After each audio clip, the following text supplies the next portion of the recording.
Masarap nga. Actually, lasa niya parang graham. Masarap. So, yung mga ingredients na ginamit dito, ganon na ganon yung ginamit niya sa Netflix na ingredients. So, pumunta tayo ng CU at namili tayo ng mga ingredients doon. So, medyo mahirap siya hanapin kasi hindi lahat ng CU meron doon. So, inikot ko talaga yung maraming CU para makabili ng mga ingredients na yan.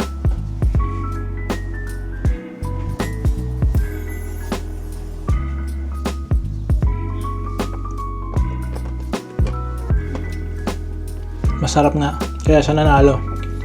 Kagandaan nito, hindi siya masyadong matamis. So ayan guys, kung nagustuhan nyo na naman yung recipe natin today, please subscribe to my channel. Please follow for more.